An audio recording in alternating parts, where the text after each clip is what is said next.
How do you deal with not meeting your own expectations and having bad sessions/meets? First and foremost, I am constantly not meeting my own expectations because I'm an asshole and I set them way too high, 24/7, 365. I've never been one to believe that you should lower your standards just for the sake of being able to hit them. Okay.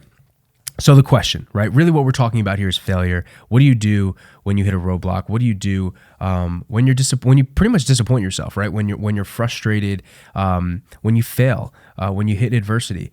Or when you're faced with adversity. So short and sweet, what I do is I try and maintain a state of equilibrium. What I mean by that is when the highs are really, really high, I try and be here. And when the lows are really, really low, and I mean low, like in the shitter, like I feel like I just got slammed into a field of pavement kind of low, right? I try and be here.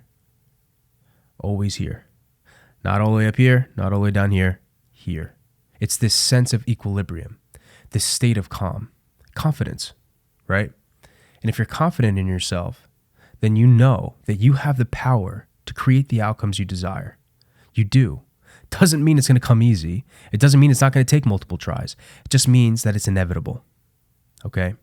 So you have to have that. And that's what I try and do. I don't do it all the time. It's actually really difficult to maintain, but I've tried to maintain this state of equilibrium where I don't allow the amazing celebratory moments to really pull me up, and I don't allow the really shitty, depressing moments to really drag me down. I try and stay here because at the end of the day, what's really important is that you stay in control of your emotions and even in control of your rationale, right? Because the most important thing is that you have an internal locus of control, okay, that you maintain power over yourself. And if you can do that, I promise you that whatever it is that you're pursuing, you will attain. And all of this kind of correlates to this idea of sticking to the big vision, the big picture, right?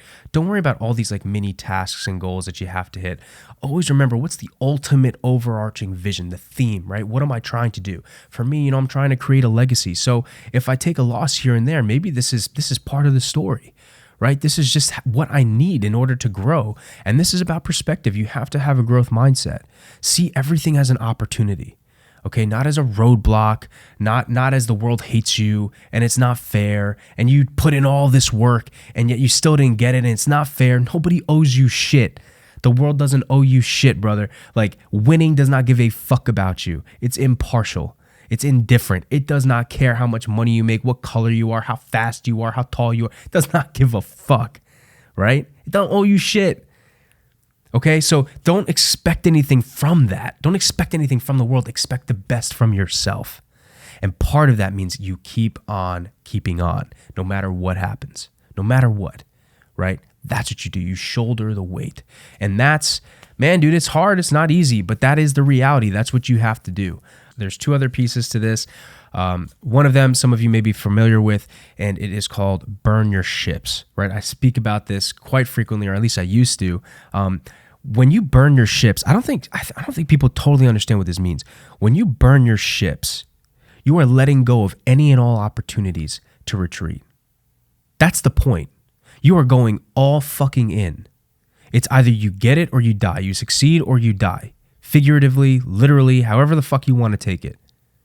So when you burn your ships, there is no such thing as saying, oh, fuck, man, I guess I should just stop. Fuck, I mean, I placed 4th at Worlds after, oh, man, like, I guess I can never do. What the fuck? You burned your ships. I burned my ships. They're gone. They're dead. They're done. It's in the ocean. Bye-bye. I can't go back. I ain't swimming. It's only forward. So what? I had a setback. So what? I hit a failure, right? So what? It was a major disappointment. It is what it is. You keep fucking going. You know why? Because you have no choice but to go forward. Because you can't go backwards. You made that decision. You already committed that to yourself, right? That's part 2. Part 3 is this overarching perspective, which I've spoken about a lot, which is this idea that it could always be worse, right? At the time of your adversity, at the time of your failure, your setback, your bad training session, somebody just lost a loved one. Somebody's fighting on the front lines. Somebody is struggling to feed their children. So who the fuck am I to bitch and moan about a bad deadlift session? Now, one exception to all of this is if you're not giving it your all. If you're not putting forth your best effort, then fuck off. Then you have no excuse to feel bad about or disappointed or frustrated with an outcome. Okay, you have to give everything 110%. If you don't, then I don't feel bad for you, and I certainly wouldn't feel bad for myself because you deserve it. That's what you earned.